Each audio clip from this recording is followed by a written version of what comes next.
and the powers of the heavens shall be shaken. Verse 30, and then shall appear the sign of the Son of Man in heaven, and then shall all the tribes of the earth mourn, and they shall see the Son of Man coming in the clouds of heaven with power and great glory. Again, there's that word. Verse 31, and he shall send his angels with a great sound of a trumpet, and they shall gather together his elect from the four winds, from one end of heaven to the other. Verse 32, now learn a parable of the fig tree. When his branch is yet tender and putteth forth leaves, ye know that summer is nigh. Again, this is a really significant verse. It's not exactly about Advent so much, but we could spend a lot of time on that one. We might cover that in Bible study. I think the conventional interpretation is that just as when the fig tree is beginning to show branches and put forth leaves, then you know that summer is next. So it is, all these things that he described earlier in chapter 24 is when you see all those things happen, you know that the time is coming. There's another interpretation that the fig tree represents Israel, and the fact that the state of Israel was established and they're returning in 1948.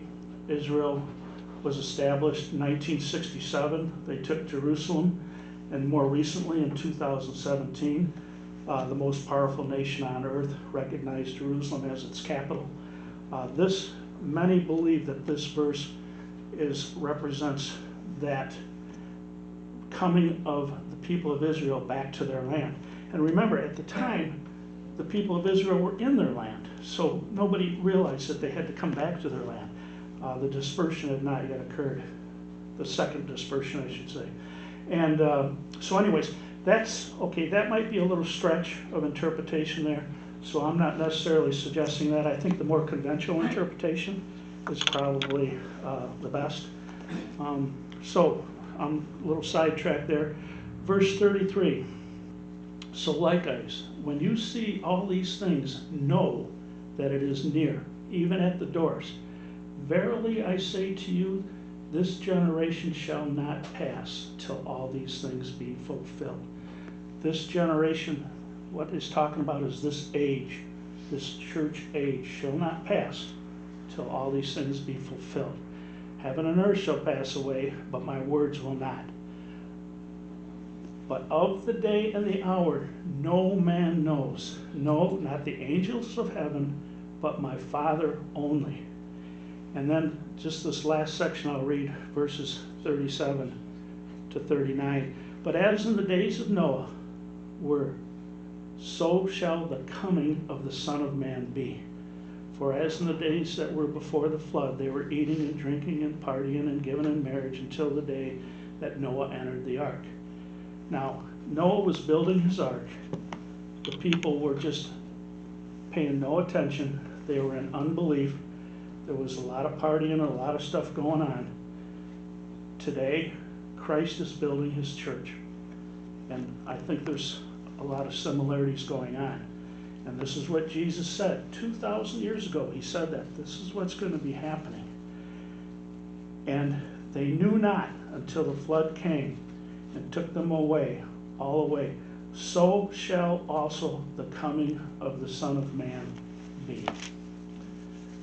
Okay, so that's as much as Matthew 24. I just got a few more things I'd like to read, and then I'll wrap up here in a minute. And the next place I'm going to go is 2 Peter chapter 3, verses 3 and 4. I'll find it here a second.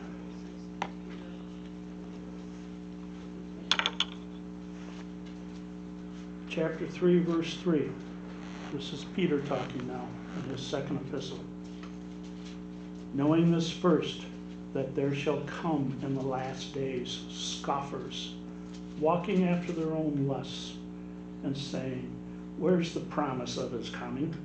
For since the fathers fell asleep, all things go as they were from the beginning of creation. See, this is what Jesus was talking about in terms of the days of Noah. People are scoffers, they are in unbelief, and they are walking in their own lusts, and they're about to be surprised. Now, I'm going to go to the same chapter. I'm going to jump to verse 10 and 11. Each one of these verses that I'm reading, they have the word parousia in them. Well, I'm just going to read verse 10. But the day of the Lord will come as a thief in the night. That's a common verse. I think we've all heard it. The idea there is that it's going to be a surprise and it's going to be quick. Now I'm going to go over to the first epistle of John, chapter 2, verse 28. And John the Apostle says, "And now, little children, abide in him, that when he shall appear, we may have confidence and not be ashamed before him at his coming."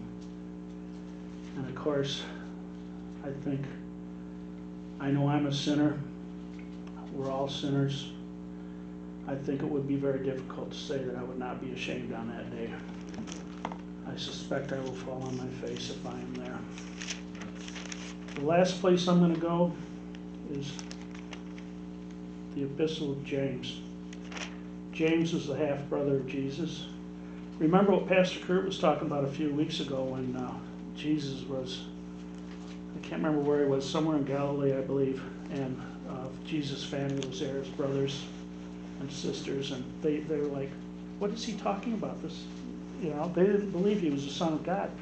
But I think once James saw the crucifixion, the resurrection, the ascension, he became a very strong leader in the Christian faith, and he believed in his half-brother Jesus very much, and he wrote this epistle.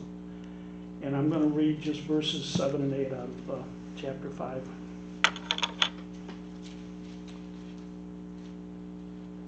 "Be patient, therefore, brethren, unto the coming of the Lord.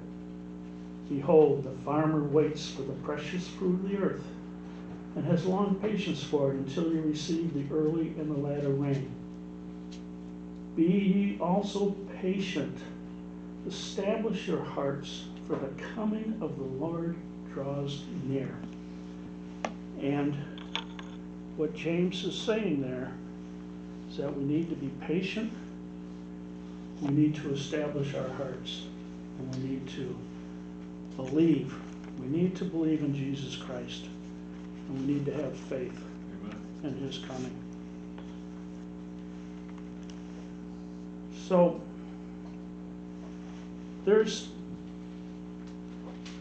24 times the word parousia, which is Advent, at the end of the day, is mentioned in the New Testament. Out of them, like 7 of them are just, Paul's coming to Philippi, or Paul's coming to Jerusalem, that kind of thing, just a normal use of the word. But 17 out of those 24 are direct references to the second coming of Jesus Christ. I've just read a few of them. I've read probably, 10 or 12 of them.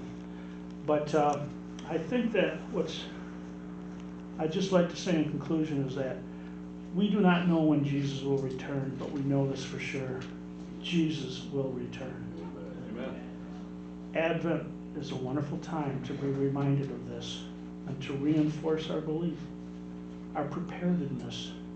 It's a time to contemplate and renew our spiritual journey. That's what Advent's all about. Thank you. Thank you, Tom.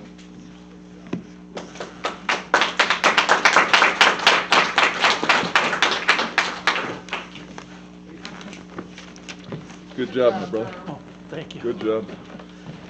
Well, I learned some things today. That was interesting. Particularly the usage of that word, parousia? Parousia, yep. Parousia. I caught on the Advent because I took Latin in high school for 2 years, and so the Advent part I knew. I never got into the Greek, so I didn't know that. But an interesting thing, and all of it, the Christmas season does point to to the one thing, well, it points to a lot of things. But one of those things is that Christ will return, and he will take his people to be with him. And I have a tendency often to write and to speak these words, Lord Jesus, come quickly, because you see things happening in the world today, and you just say, I don't know how much more we can take, you know. A lot of pressures in the world on us, and I'm afraid as time goes on, it increases. So we'll hope for the best on that. And I'm going to lead you in the last song, which is number 753. 753. Stand if you can. If you can't, just remain seated. It's not a good piano day, so sing loud. Sing loud. Sing loud.